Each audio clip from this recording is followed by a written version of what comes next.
Agora, e ser de direita não significa ter que passar pano para crime cometido por outras pessoas de direita. Do outro lado, o governador de São Paulo, Tarcísio, recebeu doações ali da turma do Banco Master e, ao mesmo tempo, fez uma privatização da EMAI em São Paulo, que foi parar no dono oculto do Banco Master, que é o Tanuri. Ah, eu só posso falar da parte que concerne ao PT. Não, se é crime, eu vou falar dos dois.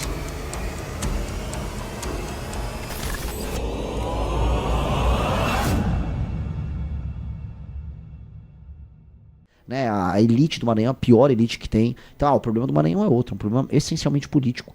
Foi uma gauchada de uns catarinenses pra lá. Eu sei que a rádio aqui chega no Rio Grande do Sul. Foi uma gauchada lá trabalhar. A parte melhor do estado é a parte que os gaúchos e os catarinenses, uns paranaenses invadiram ali, pegaram, montaram fazenda, desenvolveram o agro. Mas mesmo as cidades deles são cidades muito ruins. Porque você ainda tem a classe política maranhense local, que é uma classe política parasitária, vagabunda. Então temos um problema político para resolver no Maranhão, que é essencialmente político ali. Inclusive o Maranhão não combina com as do Nordeste, tá? Terra muito boa, muita umidade, muita água. Ali, se deixar na mão, se der uns catarinenses, uns gaúchos pra cuidar lá, e os políticos maranhenses saírem de lá, o Maranhão vira um lugar bom em 10 anos. Mas o problema é que, assim, é pior receber uma bomba atômica do que ser administrado por um político do Maranhão. Então, cada lugar um problema e cada lugar uma solução. Bom, a questão teve a janela partidária até 4 de abril. Hoje o Missão tem um único deputado, o Kim, de São Paulo. Sim. Não houve conversação com outros lideranças, né, que tivesse o perfil para poder estar no Missão? Vários vieram falar conosco. Só que o método que eles querem ter de aproximação é um método que não tem nada a ver com o que a gente faz. A gente só conseguiu montar um partido porque a gente tinha uma proposta de Brasil. A gente tem um livro que chama Livro Amarelo, que é o nosso livro de propostas. A gente tem equipe de pesquisadores voluntários na casa das centenas de pessoas. Temos lives diárias em que a gente discute os problemas do Brasil. Não dá pra eu pegar, fazer todas essas discussões e botar um político genérico. Esses políticos genéricos vêm, batem a porta e fazem: tudo bom? É o seguinte, eu quero vir pro partido, mas eu preciso que vocês me deem um diretório estadual. Eu não vou dar um diretório estadual. Se eu, por exemplo, me pedir o diretório estadual de Goiás. Em Goiás eu tive vários meninos, 18, 20 anos, que gastaram, assim, 1 ano e meio de trabalho coletando assinatura. Aí eles vão fazer todo esse trabalho pra vir um politicão e falar: agora eu sou teu chefe. Eu não vou fazer isso com eles. Então eu vou ter que dar a chance pra essa molecada, pra essa juventude se amadurecer, crescer, virar liderança. É o que eu tô fazendo aqui em Santa Catarina. É uma meninada boa que tá trabalhando, ótimas pessoas. Já temos um vereador ali de Joinville. E essas pessoas vão ganhando esse amadurecimento, porque essas pessoas, no pior momento em que a gente precisava coletar assinaturas, estiveram com a gente. Então eu não posso praticar aquela coisa típica do político brasileiro, que é ser um traidor. Eu não vou trair a nossa molecada. Então, nosso deputado é justamente o Kim Kataguiri, que é um dos fundadores do MBL. Renan, esse posicionamento agora do Missão, o seu posicionamento com relação à esquerda-direita, né, o bolsonarismo, né, o PT...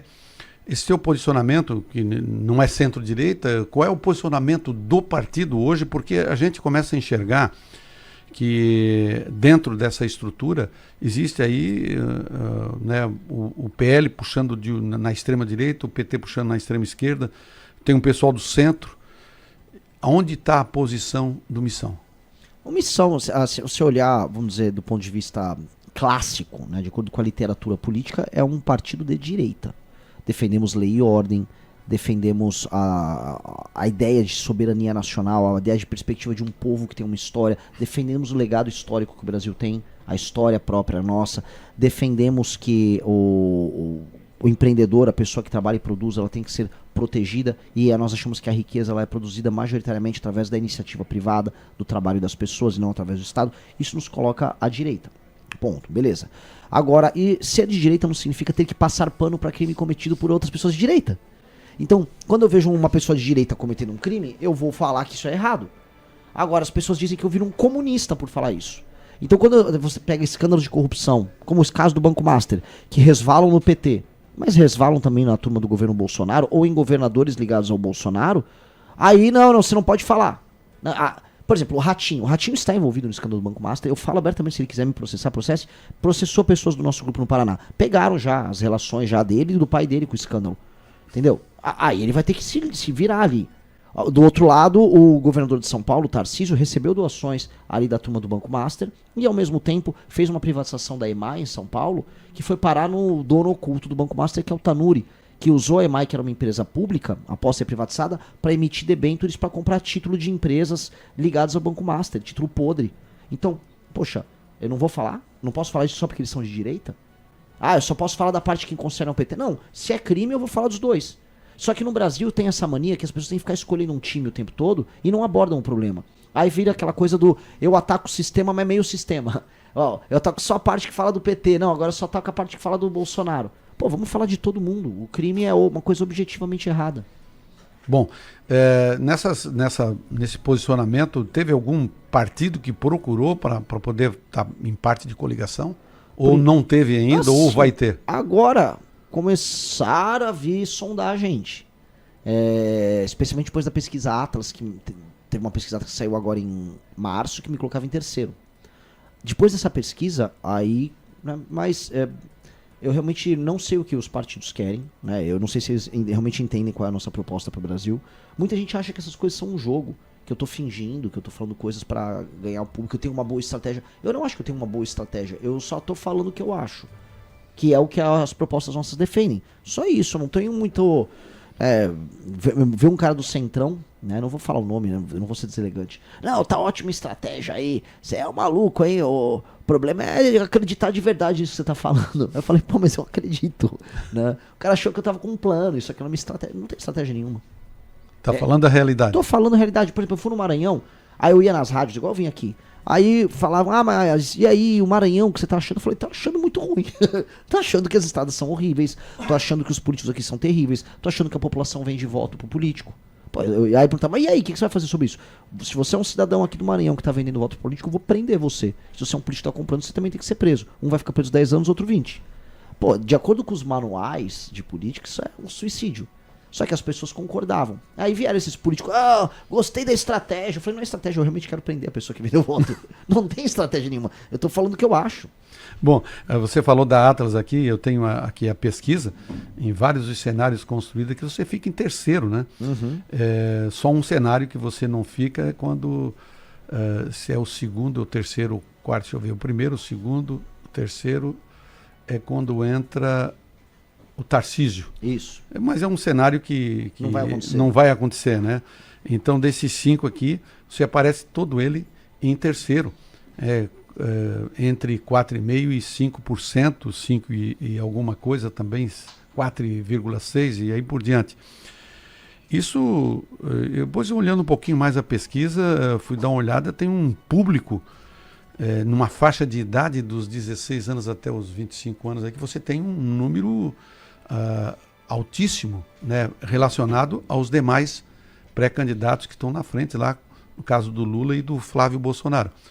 Isso é o que? Um trabalho que tu tens na rede social ou tu tens uma linguagem ou contato nesse público? Qual é o segredo disso? Claro, você não vai estar passando o segredo, mas como é que você consegue chegar nessa faixa de idade? Mais ou menos na resposta anterior, não é uma estratégia. Eu acho que o que eu falo, se meu finado avô continuasse me ouvindo, ele concordaria tudo. Meu avô ele tinha 90 e poucos anos e assistia diariamente os nossos conteúdos e gostava. A questão é que ele era uma minoria e talvez a gente tenha uma forma que dialoga muito bem com os mais jovens, mas a gente tem propostas que os mais jovens consideram muito interessantes. E é parte do processo. Não existe uma estratégia por trás, mas o que a gente sabe é o seguinte: naturalmente as pessoas mais jovens são mais abertas às novas tendências. As novas modas, as novas tecnologias sempre começam com os mais jovens. Então, naturalmente, como as nossas ideias são novas, ela começa a ressoar entre os mais novos e depois as pessoas descobrem. E eu acho que é isso que vai acontecer. Tanto que eu tenho o maior desconhecimento, né, de todos os candidatos, todos os pré-candidatos. Eu sou mais conhecido de longe. E isso faz com que, quando a gente olha, os mais jovens me conhecem e minha taxa de votação com eles é altíssima.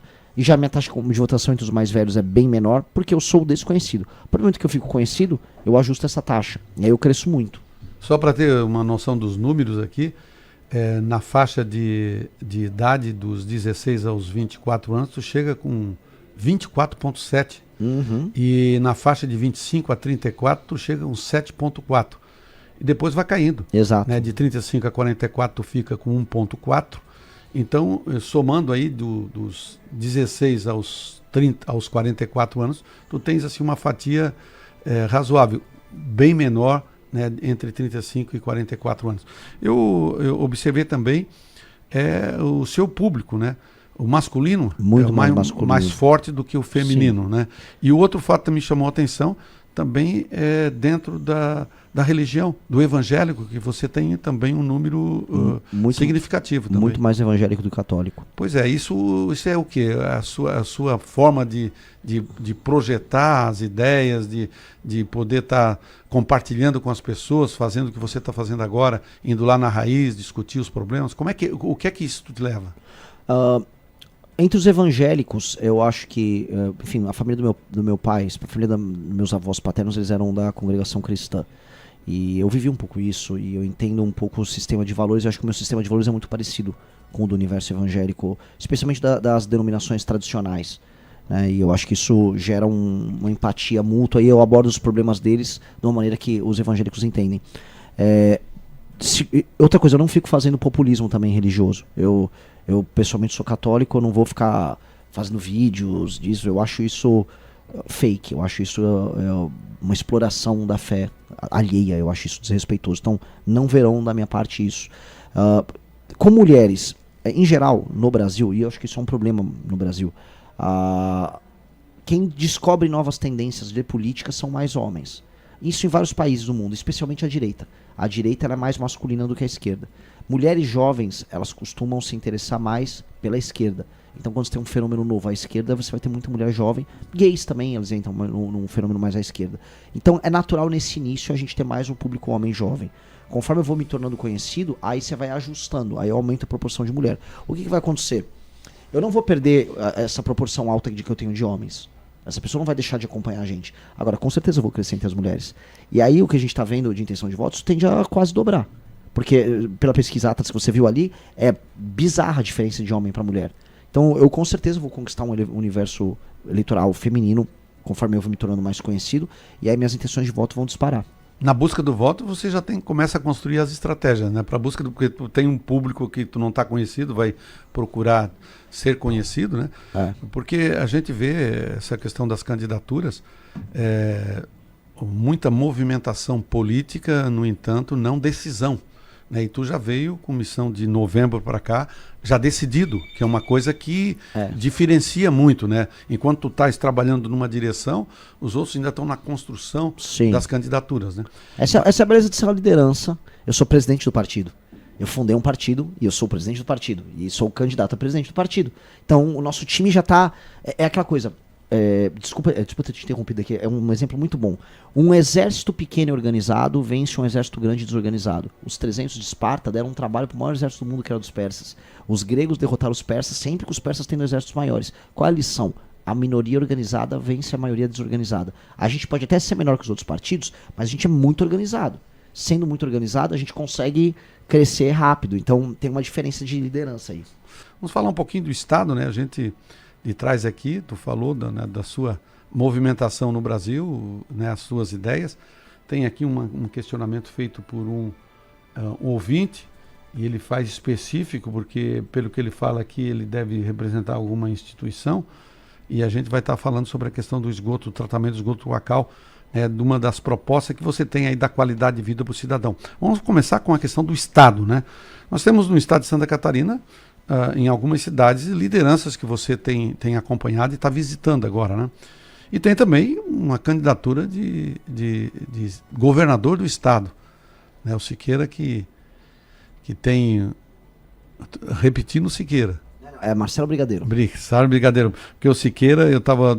É uma outra entrevista que a gente tem e eu estou aqui confundindo. Eu me confundo o tempo todo. Com nomes, eu sou péssimo nome. Mas o Brigadeiro, que é um dos pré-candidatos ao governo do estado aqui em Santa Catarina, também começa com os números quase que, dentro daquela sua leitura, ele começa a pegar um engajamento ali naquele seu público, né? Exatamente, ele apareceu bem nas pesquisas aqui para o governo.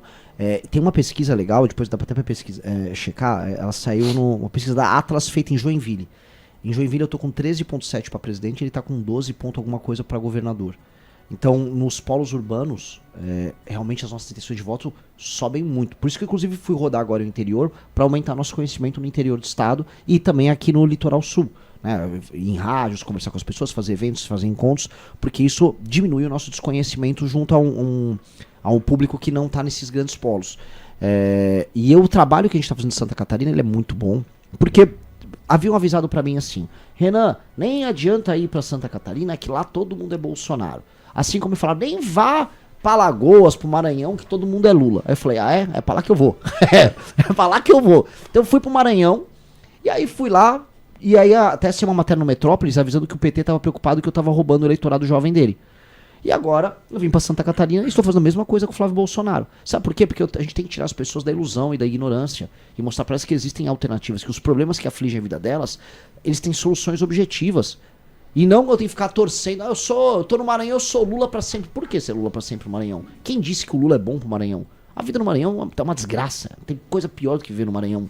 Digo com toda tranquilidade, as pessoas que vivem no Maranhão são tratadas igual animais lá.